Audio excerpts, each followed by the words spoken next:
Hello and welcome friends, स्वागत है आपका हमारे इस यूट्यूब चैनल पे। दोस्तों, जैसे कि हम लोग सीटेट जनवरी 2024 के लिए चाइल्ड डेवलपमेंट एंड पेडागोजी बाल विकास एवं शिक्षा शास्त्र से प्रीवियस ईयर क्वेश्चन को इम्पॉर्टेंट क्वेश्चन को हम लोग एनालाइज कर रहे हैं। तो आज यह क्लास 5वां है। दोस्तों, अगर आपने पिछली वीडियो को नहीं देखे हैं तो चैनल पर जाके देख लीजिए। तो चलिए अपने क्वेश्चंस को डिस्कस करते हैं। प्रारंभिक बाल्यावस्था के दौरान निम्न में से कौन सी संस्था बच्चों के सामाजिकरण की प्राथमिक संस्था की भूमिका निभाती है? सामाजिक मीडिया, परिवार, कानून, धार्मिक संस्थाएं। तो दोस्तों, यहाँ पर जो सामाजिक मीडिया है वह नहीं होगा, वह द्वितीयक संस्था के अंतर्गत आता है, गलत हो जाएगा। कानून है, कानून भी गलत हो जाएगा, कानून भी द्वितीयक संस्थाएं के अंतर्गत आता है। धार्मिक संस्थाएं, यह भी द्वितीयक संस्थाएं के अंतर्गत आता है। दोस्तों, जो यहाँ पर फैमिली है, जो परिवार है, वह प्राथमिक संस्था के अंतर्गत आता है, इसलिए हमारा बी ऑप्शन करेक्ट हो जाएगा। चलिए दोस्तों, बात कर लेते हैं नेक्स्ट क्वेश्चन की। जीन पियाजे के संज्ञानात्मक विकास के सिद्धांत के अनुसार किस चरण पर बच्चे दूसरों का अनुसरण नकल करना शुरू कर देते हैं? तो दोस्तों, यहाँ पर पूछ रखा है फ्रेंड्स कि जो जीन पियाजे का सिद्धांत है, उस सिद्धांत के अनुसार किस स्टेज में जो बच्चे होते हैं वह दूसरों का नकल करना शुरू कर देते हैं। दे रखा है, फर्स्ट ऑप्शन है संवेदीगामक, सेकंड पूर्व संक्रियात्मक, थर्ड है पूर्व मूर्त संक्रियात्मक, फोर्थ है औपचारिक संक्रियात्मक अवस्था। तो दोस्तों, यहाँ पर जो संवेदीगामक अवस्था है उसमें अनुकरण या दूसरों को देखकर नकल करने की क्षमता बच्चों में विकसित हो जाती है। तो यहाँ पर हमारा फर्स्ट ऑप्शन करेक्ट होगा। पूर्व संक्रियात्मक अवस्था में बच्चा उससे थोड़ा अपर स्टेज में होता है, वहाँ पर बच्चा दूसरों के हाव भाव को समझने लगता है और ऑब्जेक्ट परमानेंस आ जाती है। मूर्त संक्रियात्मक में अवस्था बच्चा तार्किक लॉजिकल थिंकिंग करने लगता है, वह गणित के जोड़ नियमों गणित के सिद्धांतों को समझने लगता है, मूर्त रूप से चीज़ों को समझता है। औपचारिक संक्रियात्मक अवस्था में बच्चा परिकल्पनात्मक सोच फॉर्मल सोच सोचने लगता है, अमूर्त रूप से वह थिंकिंग परिकल्पनात्मक सोच करने लगता है। तो दोस्तों, यहाँ पर जो होगा फर्स्ट ऑप्शन हमारा सही हो जाएगा। चलिए नेक्स्ट है विकास सिद्धांत के जीन पियाजे के संज्ञानात्मक विकास के सिद्धांत के अनुसार किस चरण पर बच्चे घटनाओं को भूत, वर्तमान और भविष्य काल के सही क्रम में याद रखना शुरू कर देते हैं?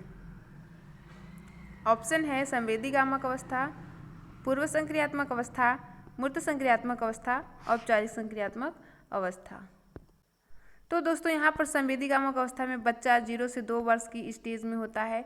यहाँ पर बच्चा अपनी इंद्रियों के माध्यम से अपने वाक्य प्रस्तुत करता है, अपनी भावनाओं को प्रस्तुत करता है, अपनी इंद्रियों के माध्यम से, अपने नाक, कान, हाथ के माध्यम से वह चीज़ों को प्रस्तुत करता है और उसी से ही अपनी भाषा को समझता है। पूर्व संक्रियात्मक अवस्था 2 से 7 वर्ष की स्टेज होती है। इसमें आत्म केंद्रिता स्टेज होती है, जिसमें बच्चा खुद से ही आत्मीकरण का भाव जागृत होता है। तो दोस्तों, यहाँ पर मूर्त संक्रियात्मक अवस्था, मूर्त संक्रियात्मक में अवस्था में बच्चा घटनाओं के भूत, वर्तमान और भविष्य काल के सही क्रम में याद रखना शुरू कर देते हैं। यानी कि मूर्त स्टेज जो कि 7 से 11 वर्ष की अवस्था है, उसमें बच्चा घटनाओं को, किसी भी चीज़ को भूतकाल में हुआ या वर्तमान काल में हुआ या भविष्य में हो रहा है, इस चीज़ को समझने के योग्य हो जाते हैं, शुरू हो जाते हैं। औपचारिक संक्रियात्मक अवस्था में बच्चा औपचारिक थिंकिंग आने लगती है, उसमें परिकल्पनात्मक सोचने लगता है। तो चलिए यहाँ पर थर्ड ऑप्शन सही हो जाएगा। कॉन्क्रीट ऑपरेशनल स्टेज, मूर्त संक्रियात्मक अवस्था में बच्चा भूत, वर्तमान, भविष्य तीनों को ही वह समझने योग्य हो जाता है। चलिए नेक्स्ट है दोस्तों, लॉरेंस कोहलबर्ग के अनुसार व्यक्ति किस स्तर पर अपने दूसरों के व्यवहार को जरूरत और इच्छाओं के संदर्भ में जांचते हैं? लॉरेंस कोहलबर्ग के अनुसार व्यक्ति किस स्तर पर अपने दूसरों के व्यवहार को जरूरत और इच्छाओं के संदर्भ में जांचते हैं? अनुपालन और दंड अभिविन्यास, अच्छा लड़की अच्छा लड़का अभिविन्यास, कानून और व्यवस्था अभिविन्यास, यांत्रिक सापेक्षता अभिविन्यास। तो दोस्तों यहाँ पर जो होगा अनुपालन और दंड अभिविन्यास नहीं होगा, क्योंकि अनुपालन और दंड अभिविन्यास में जो बच्चा होता है वह सज़ा से डरता है। हमें पढ़ाई इसलिए करना है क्योंकि टीचर डांटेंगे, टीचर मारेंगे, इसलिए पढ़ाई करना है। तो ये वाला हो जाएगा अनुपालन और दंड की अभिविन्यास है, उसे डर से कोई चीज़ को करे। अच्छा लड़का अच्छा लड़की अभिविन्यास में होता है हम कोई भी कार्य अच्छा कार्य इसलिए करेंगे क्योंकि दूसरे को अच्छा लगेगा, हम दूसरों की नज़र में अच्छा बनना चाहते हैं। तो यहाँ पर बी ऑप्शन भी गलत हो जाएगा। क्वेश्चन पूछ रखा है हमारा कि व्यक्ति किस स्तर पर अपने दूसरों के व्यवहार को ज़रूरत और इच्छाओं के संदर्भ में जानते हैं। जैसे कि मैंने उसको पेन इसलिए दिया क्योंकि उसने मेरा कॉपी दिया था एक दिन, तो हमने उसको पेन इसलिए दे रहा हूँ मैं दूंगा कि उसने मुझे कॉपी देगी अपनी। तो यहाँ पर इंस्ट्रूमेंटल चेंज हो जाएगा, इंस्ट्रूमेंटल पर्पस हो जाएगा ओरिएंटेशन, यांत्रिक सापेक्षता अभिविन्यास यहाँ पर करेक्ट हो जाएगा। कानून और व्यवस्था अभिविन्यास दोस्तों इसमें इस बात की पुष्टि होती है कि हमें कोई भी कार्य इसलिए नहीं करना है क्योंकि यह कानून के खिलाफ है, हमें सही करना होता है। तो यहाँ पर डी ऑप्शन करेक्ट हो जाएगा। चलिए नेक्स्ट है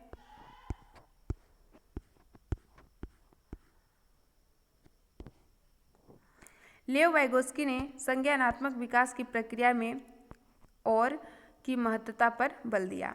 तो यहाँ पर लेव वाइगोस्की की बात आ जाए तो दोस्तों फर्स्ट ऑप्शन है सांस्कृतिक उपकरण और दंड। दोस्तों दंड पर बल नहीं दिए हैं लेव वाइगोस्की ने, मनोवैज्ञानिक उपकरण और पुरस्कारों पर। तो यहाँ पर यह भी गलत हो जाएगा, पुरस्कारों पर बल लेव वाइगोस्की नहीं देते हैं। सामाजिक पारस्परिकता और चर्चाओं, जैविक परिपक्वता और प्रतिस्पर्धा। तो यहाँ पर कंपटीशन की बात आ जाए, जैविक बायोलॉजिकल परिपक्वता की बात आ जाए तो यहाँ पर लेव वाइगोस्की गलत हो जाएंगे। सामाजिक पारस्परिकता, सोशल इंटरेक्शन एंड डिस्कशन। तो दोस्तों लेव वाइगोस्की का सामाजिक सांस्कृतिक का सिद्धांत दिए थे, जिसमें सामाजिक पारस्परिकता और चर्चाओं को सांस्कृतिक उपकरण को यहाँ पर प्रमुख माना गया है। तो संज्ञानात्मक विकास की प्रक्रिया में सामाजिक परिपक्वता, पारस्परिकता और चर्चाओं की महत्वता पर बल दिया गया है। तो दोस्तों यहाँ पर हमारा सी ऑप्शन करेक्ट हो जाएगा। चलिए दोस्तों नेक्स्ट देख लेते हैं।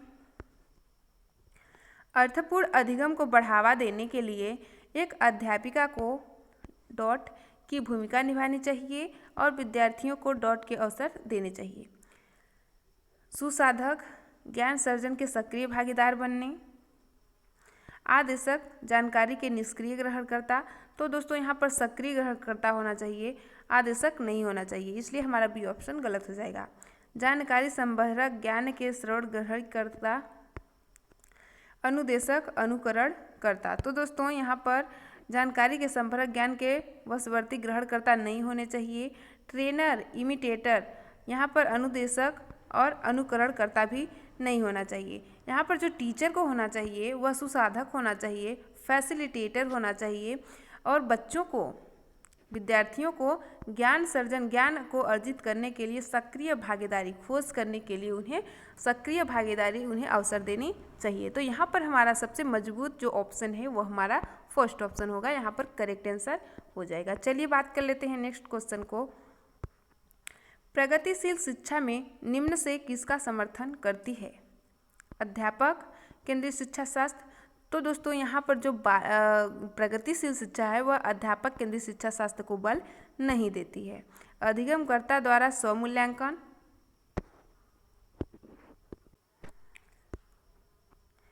मानकीकृत पाठ्यचर्या, व्यवहार का अनुकूलन। तो यहाँ पर स्टैंडर्डाइज पाठ्यचर्या नहीं होनी चाहिए, व्यवहार का अनुकूलन, कंडीशन ऑफ बिहेवियर, यहाँ पर प्रगतिशील शिक्षा में ये बात नहीं कही गई है। तो दोस्तों जो प्रगतिशील शिक्षा है ना उसमें अधिगमकर्ता द्वारा स्वमूल्यांकन करना चाहिए। जैसे कि जो लर्नर है, जो विद्यार्थी है, उसको खुद से स्वमूल्यांकन करना चाहिए कि हमने कितना सीखा, किस तरह से मैं सीख रहा हूँ। तो यहाँ पर अधिगमकर्ता का स्वमूल्यांकन करना, खुद से वह विद्यार्थी खुद से ही मूल्यांकन करे, ऐसा प्रगतिशील शिक्षा का विकास का समर्थन करती है, ऐसा ही समर्थन प्रगतिशील शिक्षा करती है। अगला क्वेश्चन से है दोस्तों, अनीता वैचारिक कौशल जैसे कि कारण, प्रभाव, संबंध का इस्तेमाल होने वाली पहेलियों और समस्याओं को काफ़ी अच्छी तरह सुलझाती है। हावर्ड गार्डनर के अनुसार बहुबुद्धि सिद्धांत के अनुसार अनीता के पास उच्च स्तर की बुद्धि है। तार्किक गणितीय, संगीतीय, शारीरिक गति संवेदी, अंतर्वैयक्तिक। तो दोस्तों यहाँ पर जो क्वेश्चन पूछा है कि वह कौशल जैसे कि कारण प्रभाव संबंध का इस्तेमाल होने वाली पहेलियों और समस्याओं को अच्छी तरह से सुलझाती है।